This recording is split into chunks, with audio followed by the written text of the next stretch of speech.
Ano nga ba ang kayang paganahin ng setup ko na to? Ano nga ba ang mga load namin dito sa bahay? Ito ba ay kayang paganahin ng 24/7 lalong-lalo na po ang refrigerator?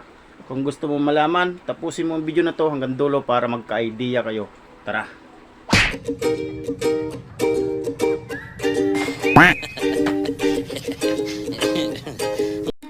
So yun mga master, welcome back.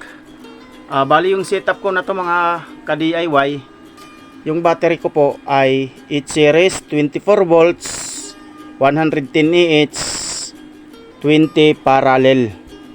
May capacity po ang bawat cells na 5.5 Ah, so 24 volts. Tapos ang gamit kong inverter ay 24 volts na 1000 watts. Ayan, mayroon po ako ditong charge controller na 70 ampere.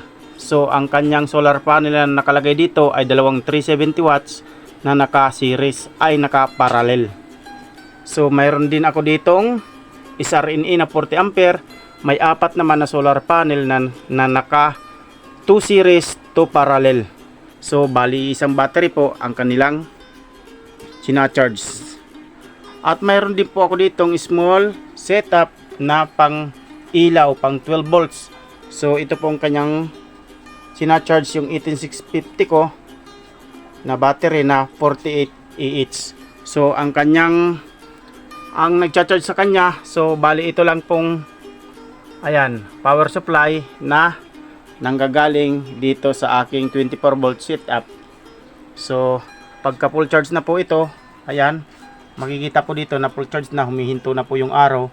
So binababa ko na po yan dahil wala pa po tayong pambili ng solar panel para dito, kahit 100 watts lang. So ano nga ba ang kayang paganahin ng aking setup na to na 24 volts tapos 1140 watts solar panel para dito sa battery ko na to, para mabilis yang mapuno. So ano nga ba ang aking mga appliances dito na pinapagana? Mayroon po kami ditong refrigerator na 60 watt Kondura. Ayan, makapal na po yung yellow, tapos paubos na po yung yellow. So Kondura po yan, inverter type. Mayroon po kami ditong ayan, 43 inches na TV. At mayroon din po ditong 21 inches na TV para sa kwarto. Mayroon din po kami ditong isa pang 21 inches para sa video okay ko. Ayan. Tapos mayroon po kaming ayun, washing machine na 300 watts. At saka wifi. Tapos ceiling fan. Yan. Yan po yung aming mga load dito sa bahay na pinapatakbo nitong aking pure off grid setup na 24 volts. So paano ko po ito nabuo ng ganito? So hindi ko po ito binigla na bilhin lahat ng mga materialis na yan.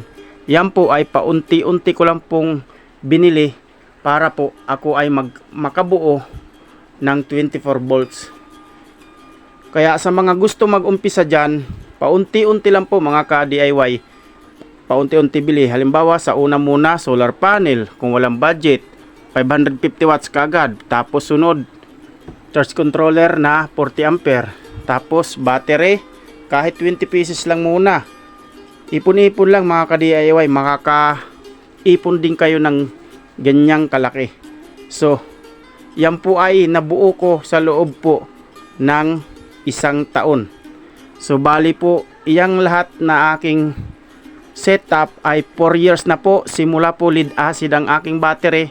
So si lead acid hindi po nagtagal, wala pang isang taon, bagsak na kahit bago. Dalawa pa yon, 200 Ah, 12 volts pa dati ang aking setup.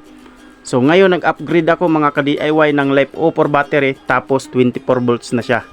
So itong aking battery ay 110 Ah 8 series 20 parallel. Ayan, siya ay 3 years ko nang ginagamit, hanggang ngayon makunat pa rin. So sana naintindihan nyo po at nagkaroon kayo ng idea sa ganitong setup kung paano magsimula sa maliit hanggang sa malaki. Yun lang mga ka-DIY.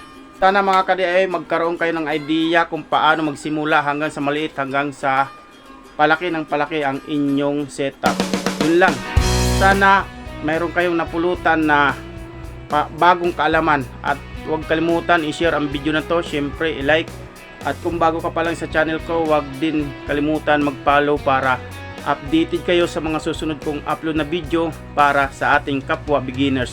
Ang video ito ay para lang po sa mga beginners na gustong matuto, dahil pare-parehas lang po tayo dito, beginners. Ang akin lang po ay sinishare ko lang po ang aking kunting nalalaman, kahit ito'y experience lang. So paano? Hanggang sa muli mga master. Babu!